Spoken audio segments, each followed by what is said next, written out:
practice, we're going to spend most of the time on hands and knees. Some kneeling like this, some being down on the forearms and on the stomach, and then also table, hands and knees. So you might want extra padding. I'm using a pretty thick mat.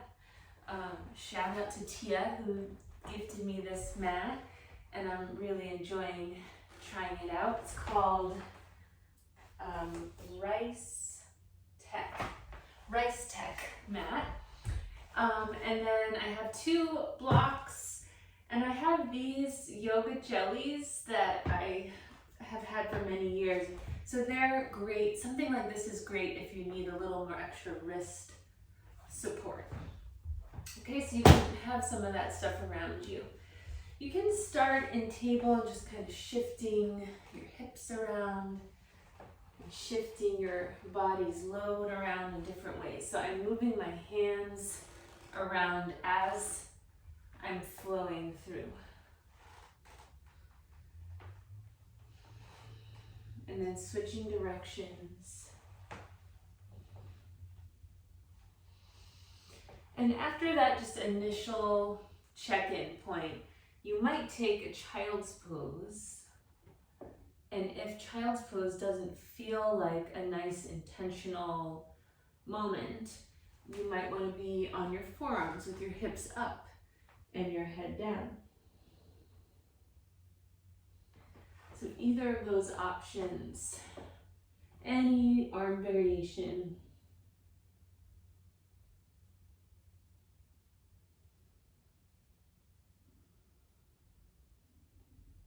And what I mean by check-in is just giving yourself a chance to take a few more intentional breaths where you're slowing down enough that you can notice if there's a certain region of the body that's trying to get your attention. So first thing is just to feel and sense your body. And then, some days that's it. You don't really have it in you to connect the dots to any emotional stuff too. But if it's there, you might be, thinking about your emotions as well and what's happening for you currently in your life that you might want to kind of try to work through as we practice. So coming back up to hands and knees, you can start to move a little bit more intentionally through your table, through some cat-cows, pressing down into the floor through your hands and knees, and then releasing. And so I'm going to add in some spiraling for my trunk and my spine while taking the cat-cow. Going in different directions. And maybe you hold a spot longer than the other. I'm going to shift to my wrists, or to my fists, not wrists, to my fists, and take lateral arm raises. So I'm just lifting each arm out and up into the air at a time, letting my hips shift with that movement.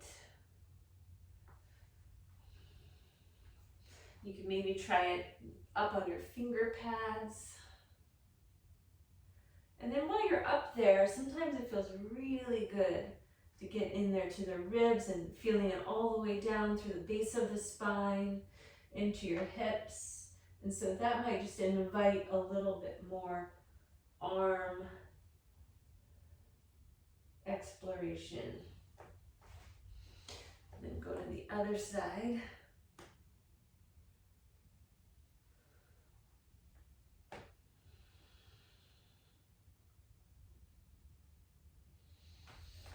Coming back from there, I'm going to do similar thing with the legs and the hips. So I'm going to let the knee shift around in circles, maybe some side to side rotation for the pelvis, and then switch.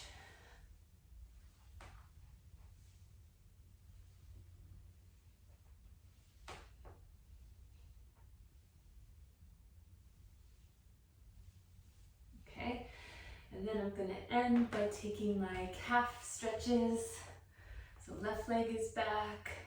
I'm going to press firm into my hands so that it's kind of like you're feeling that energy of taking a plank or a push-up at the same time as pushing back through the heel and the ball of the foot. Maybe your opposite knee floats up for a moment.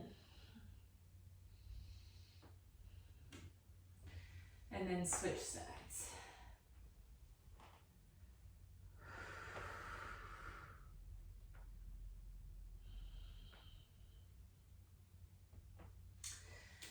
Good. From there, we want to come off of our wrists, shake them out. So if you don't like sitting back on your heels, you could be standing on your knees and shaking your wrists out, taking some figure eights, and or clasping the hands, joining the elbows, and taking some spiraling for the wrists there. All right, next I'm going to move into a thread the needle.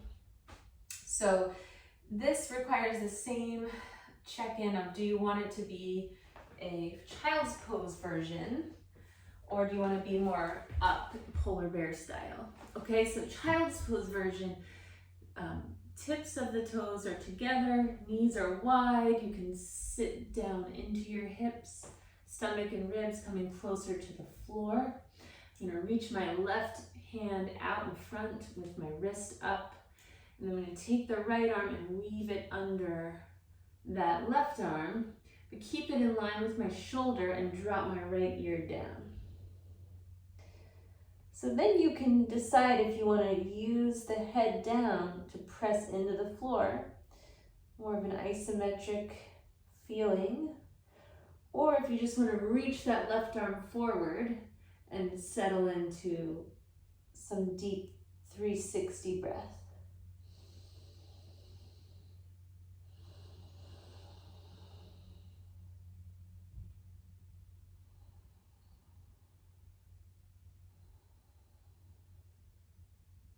And then that left hand can come closer to you, pressing into the floor to come up and slide the right arm out. Now what that would look like if you weren't in the child's pose version, you'd have your knees apart, hips stay up, and you can start to let your pelvis tilt up and back while you weave the right arm under. So you still drop your right head down, but the left hand, I like to, in this version, move it further out to the side, out to the left, and use that. So this version, I like if I'm feeling like I need to get more into the back of my pelvis, spine, and kind of work through some sensation there, whether it's musculature, fascia, whatever you're feeling there. All right, so then we gotta do the other side. So I'm gonna settle in to take right arm forward, left arm weaves under, left side of the head comes down.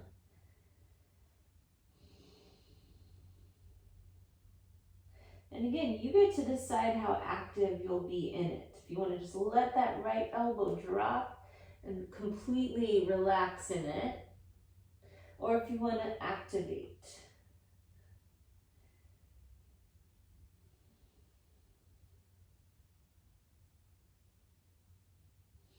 And really, that's what the beauty of yoga and mindful movement is you get to decide each time you come to the mat what you've done yesterday, what you did this morning, how you're feeling, mind, body, spirit, that whole connection, and trying to weave together your own personal discernment for how you want to practice and what you're going to choose. So here's the other version.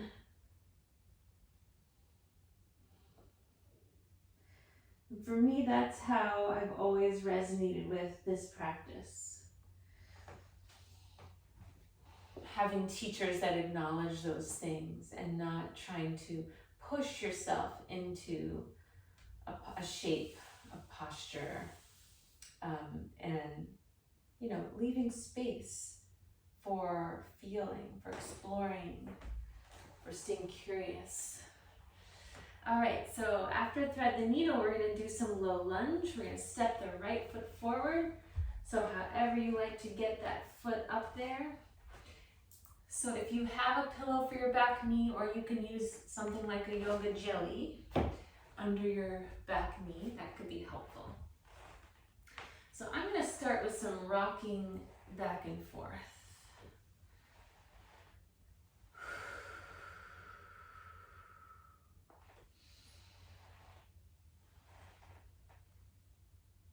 So if you're anything like me, the summer is my most active physical time of the year.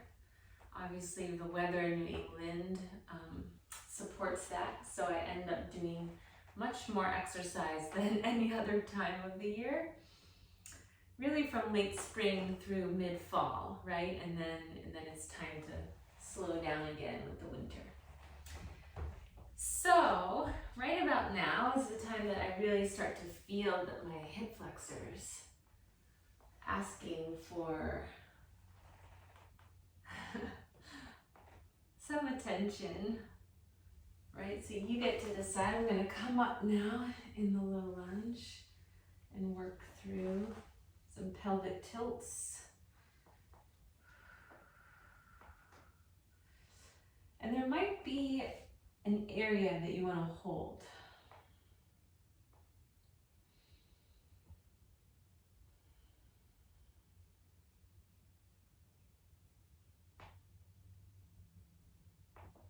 You know, maybe it's some neck movements, maybe it's a side bend. For me, I like to check in with what part of the cycle, the moon cycle we're in, and that might give a little input for something to try, so where to place my energy. So for example, today, the moon is in Aries, so maybe it's just a little temple rub.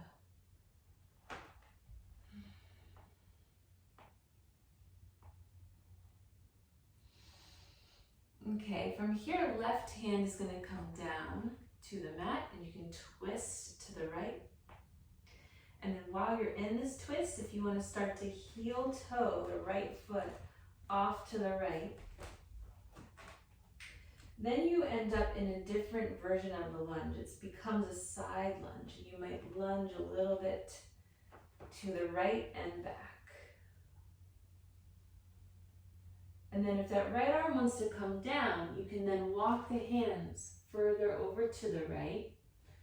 So then you start to feel more of the side lunge, more of that rotation of the hip open. And you can come up within the lunge, right elbow to right thigh. From there, slide the left hand up the left side of your body and reach over your head.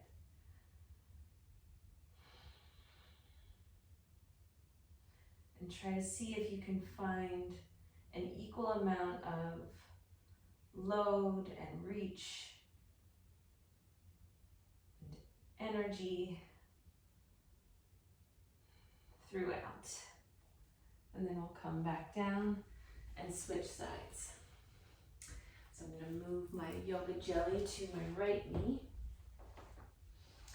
Step my left foot forward.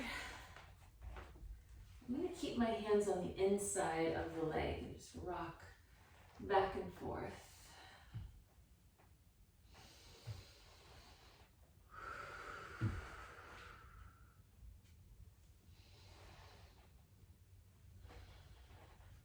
Other things that influence my practice is what part of my personal physical cycle am I in within the month, both emotional and biologically, physically.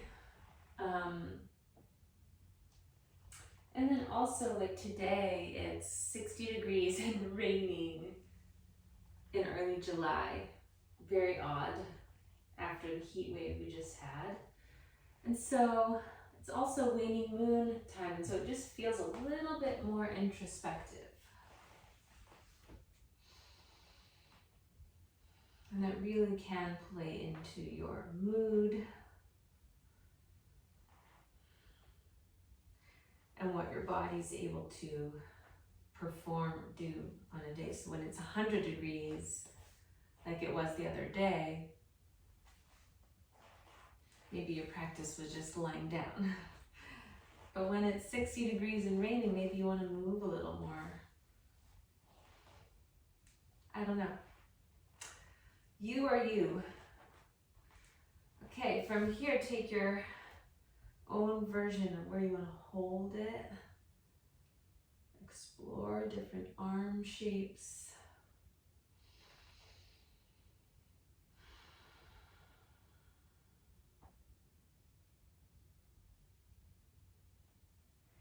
And then I'm going to bring my right hand down to the mat.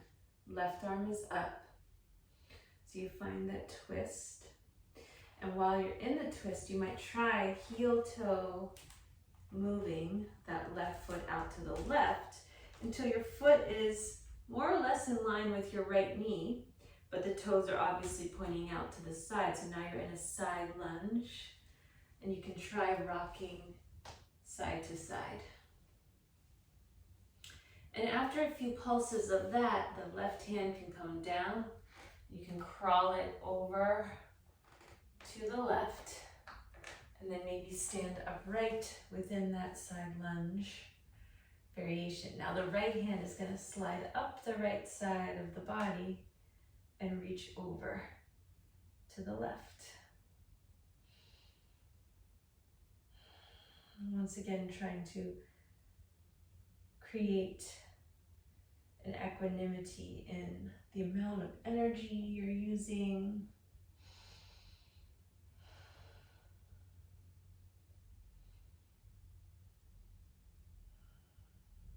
And then releasing back down to hands and knees.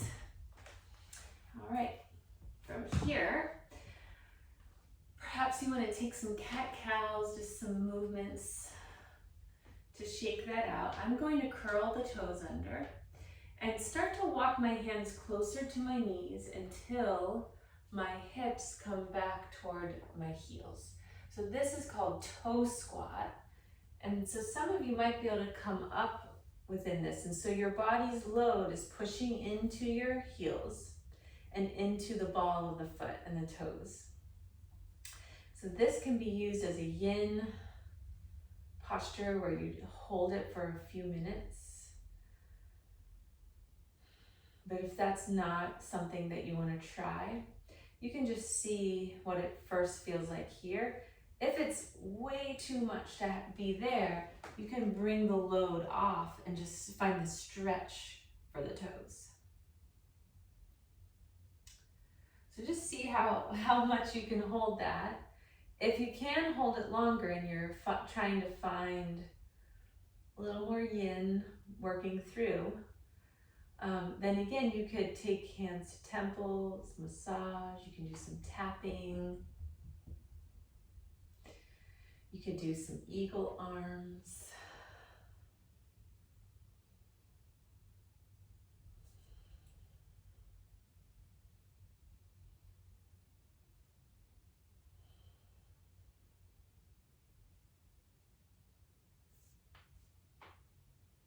Toe squat often feels really good to me, like a manageable intensity.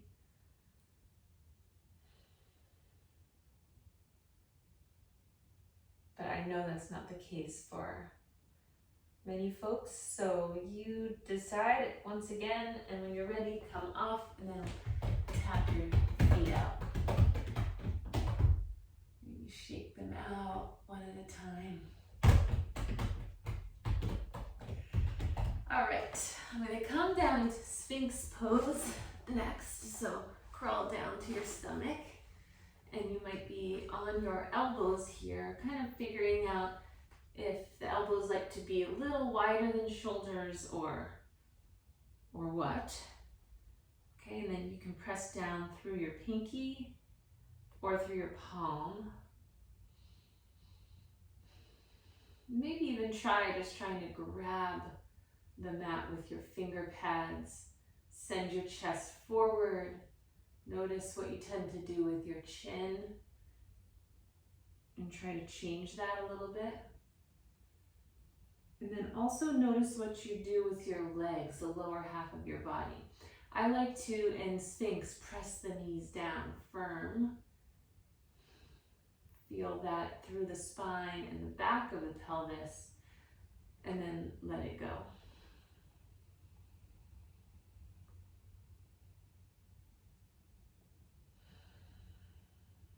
Give yourself a few rounds of breath.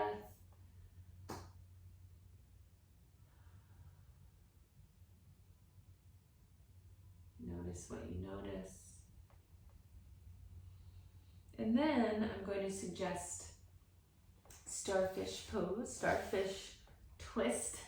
So I'm going to take my left arm straight out from my left shoulder, palm down to the floor, and start to lean into the shoulder. Now, in order to do that, my right hand is going to be a claw hand out to the right with my right elbow up into the air. I'm going to start to roll into my left shoulder and drop my left side of the head down.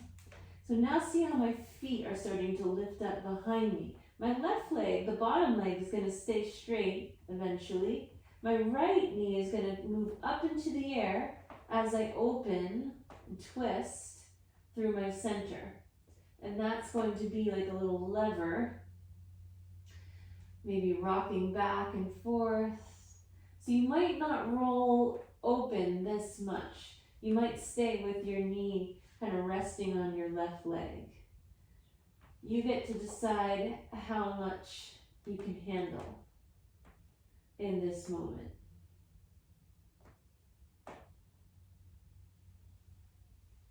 And so then rolling back to your stomach, switching sides, the left hand's going to come up, claw hand, elbow lifting up, right arm out straight from your shoulder to the right, palm is down, and you're going to lean into that right shoulder. Now my left knee lifts up and my left toes meet the floor behind me as I rock a little bit side to side.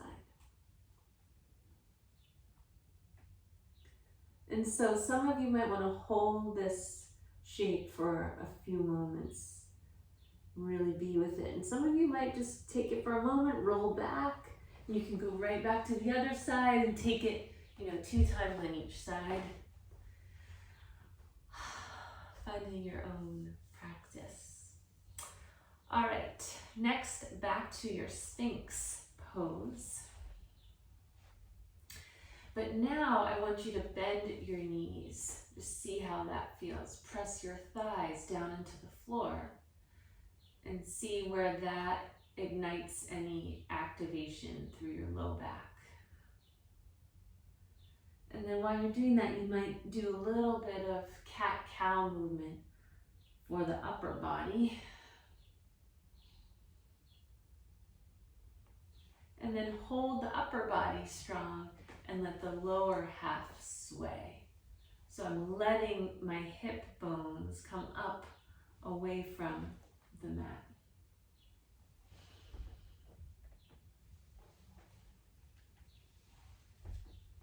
And then circling. And then give yourself a moment to rest.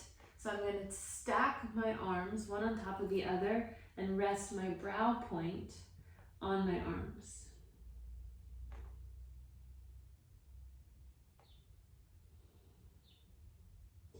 If you drop your head down like this and you're resting, but you still feel a little restless in your legs, then you could do these like swim kicks. You could do more circling of the legs. You could take your toes to the mat, curl them under and press back, lifting the knees up. Maybe a little pulsing. So many things you could try. It's just kind of endless with where you can move the body and what feels good. All right.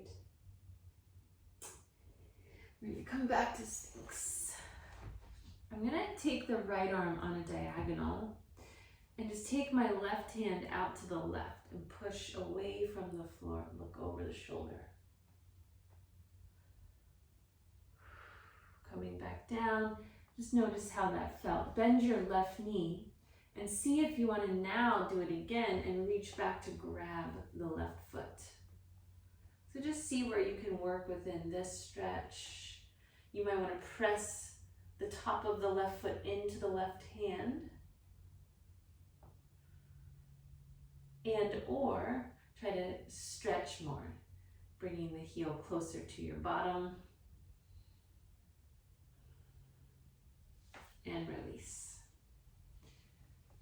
Give yourself a moment just to shake the hips, and then go to the other side. So now my left arm's on a bit of a diagonal, so I have enough room to hold my upper body load. Take the right hand out to the right and just first turn to look over the shoulder.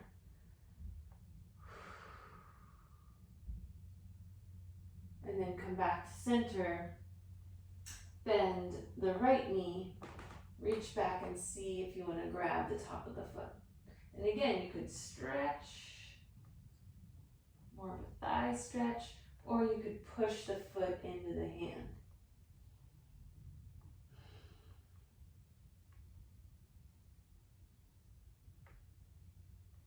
And then release. All right. From here, I'm going to move back to table for a moment. So you can take your hands back by your chest, so your upper body comes back down closer to the floor, and then press up, so like a supported push-up, maybe a moment in child's pose.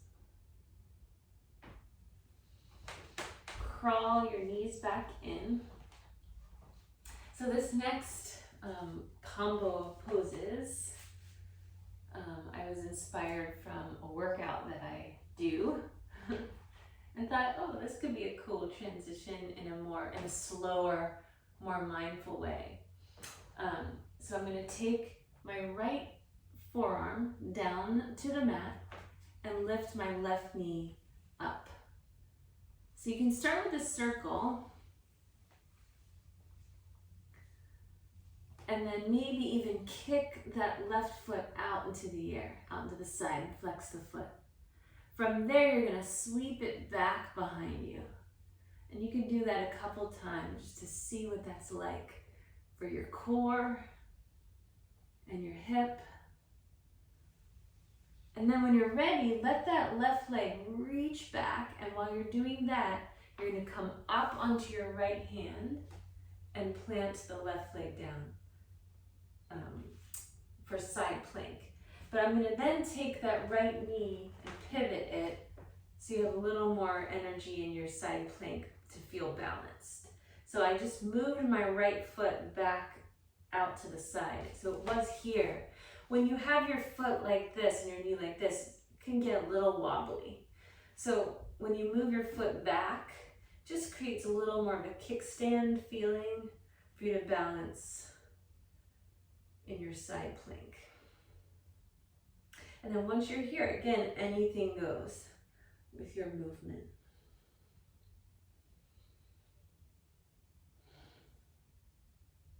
Welcome your curiosity and the chance to move through some stuff. And then we can come down. And if you want, between the sides, you could try a downward dog. That might feel nice. Little reset. And then drop back to your hands and knees. Now my left forearm is going to come back to that angle. My right hand is going to be out to the right a little bit so that you can bring the right knee up and start with some circles. And then see if you want to kick that right foot out to the right. Flex the foot and then bring it back behind you. And then kick it out to the right and back. And maybe one more time. And then as you reach the right leg back and down, you can pivot the left foot, Come up to your left hand, and then there you are, right in your side plank variation. And then again, you get to explore in it.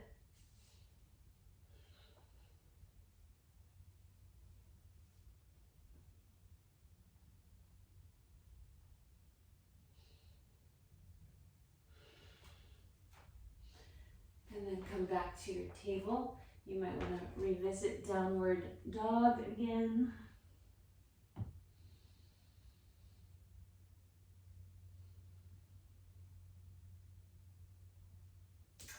From here, drop to your knees, and then last thing, forearm plank. So you come down to your forearms. I like to have my finger pads touching, curl the toes under, and hold. So you can challenge yourself here, lifting one leg at a time. You can challenge yourself rolling into a version of forearm side plank. Or you could challenge yourself just holding for 10 seconds, 20, whatever you can manage. And then either drop to your knees or come back up to your hands, right to your down dog. So you get to the side from your down dog. You might take a full minute just to explore bending the knees, transferring your load around, and then walking your hands eventually to your feet and folding forward. So you're hinging at the hips, bending the knees as much as you need, and letting your whole upper body rest and surrender forward.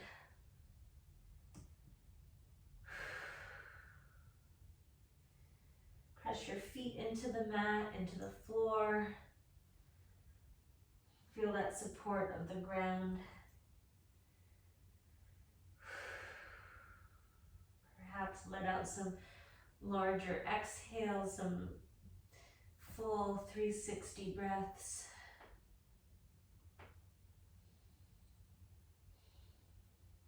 And then press into the floor to eventually come rolling all the way up to stand. Shrug your shoulders. Shake it out. All right. That's how we're going to end this practice. Standing, hands to center. Maybe bend the knees, give a little shift until you feel like you can stand with attention, gratitude for this practice, for all the teachers that have come before you, for your body, for your current moment in your life.